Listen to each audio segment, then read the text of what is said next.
Have you ever wondered, folks, and Julie for that matter, what incentives make employees work a little bit harder? Is it social rewards that drive people, or perhaps financial ones like your yearly holiday bonus? Our next guest has it all figured out. Dan Ariely is professor of psychology and behavioral economics at Duke University, and he's also author of the new book, Irrationally Yours. And Andrew Robertson of BBDO is still here with us. Dan, great to have you back on Market Makers. Thank you. Nice to see back. you. So what works? Social rewards or cold hard cash? Okay, so let me describe to you the experiment. Let's see if you can predict.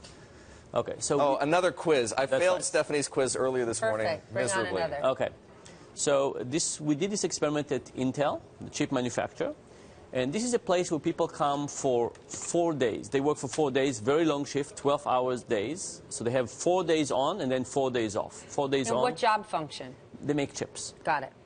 And what's nice about making chips is we can measure how many chips they make, right? If I try to measure your productivity, a little hard to figure out.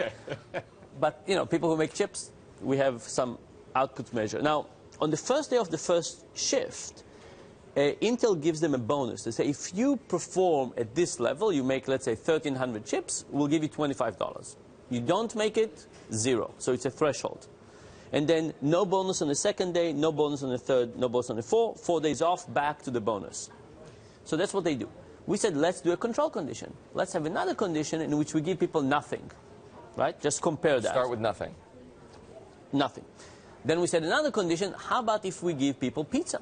Pizza. Pizza, like a social thing, right? Makes you feel good. It turns out it's very hard for the HR department of Intel to send people pizza. Complexity is beyond me, but they agreed to do a voucher for pizza. So it's not exactly the same. But, you know, it's no, at least... because you're taking out the whole community environment of we're working a long day, but we're doing it together, and it's fun. And we did one last thing, which is to send people a compliment. So we have 4 groups. One group is getting a compliment. They come on that day and they say, if you perform at this level, you'll get a nice text message from the boss. One group is saying, if you perform at this level, get a voucher for a pizza. One group, if you perform at this level, get $25. And one group gets nothing. Which one of those 4 do you think performed the best? All right, let's guess. Let's guess. Compliment, money, voucher, nothing. Compliment. Compliment. I'm going to say compliment, too. Okay. Definitely not the voucher. Very good. So you all know, of course, it's a trick question because you wouldn't invite me otherwise. But here's what happened. On that first day of the first shift, all methods, money, pizza, compliment, worked better than nothing. And they all were identically better. But here's what happened. What happened on the second day?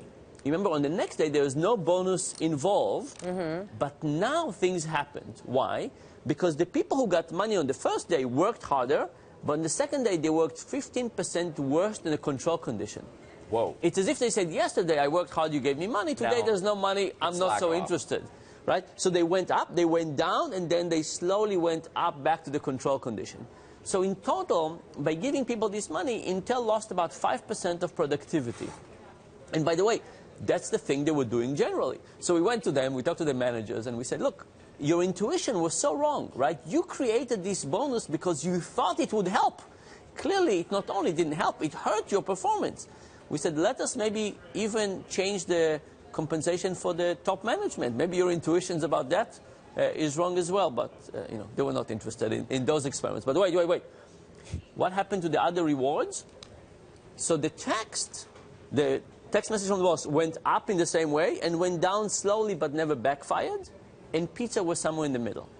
Now, and you can see how if pizza was more in the social realm, like more like real pizza, it would probably look more like text, and if it was more transactional, it would have looked like the money.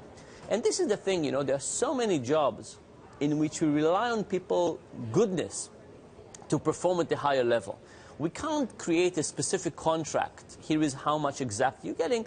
There is a lot of discretionary effort. And the question is, what gets people to want to exert more discretionary effort?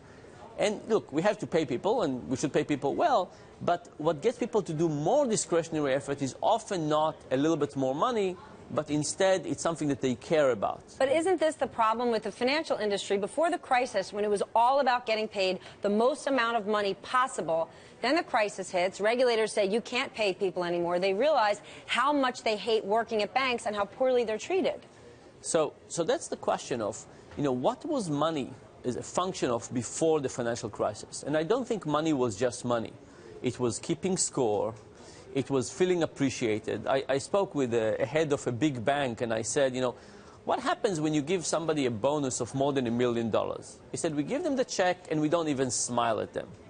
And I said, you know, I actually own some shares in your bank. I think you're not doing the right thing. I want you to give them a hug. If you can buy them beer and give them and get them more motivated, get oxytocin going. That's what people like. And he said, no, we would never give somebody a hug or buy them beer. I said, look, this is crazy, right? But here's the thing. Money is both money, and it can be a substitute for lots of other things. And I think in banking, it's been a substitute for lots of other things, but we're not doing it the right way. Andrew, does this square with the research you've done at BBDO? Absolutely. Reason drives to conclusion, emotion drives behavior. If you can do things that will stimulate the production of either dopamine or oxytocin, you create a very positive Is that what we're feeling. talking about, Dan? That's what. Creating an emotional Give people response? a hug. So you know, oxytocin is a very interesting neurotransmitter that gets us to basically have higher social coordination and care more about other people. And now ask yourself, how much of your job, or anybody's job, is the thought that we have is end-of-year bonus versus the thought of the year is, what do other people expect from me? What are the people around me? How do I facilitate them? And then this idea of complete and incomplete contracts, right? So if you really rely on the goodness of my heart, what would get me to be a bit more interested? Is it something that is delayed? No. It is something in close proximity, and it's something about the people around me. There's lots of wonderful ways to get people to care more.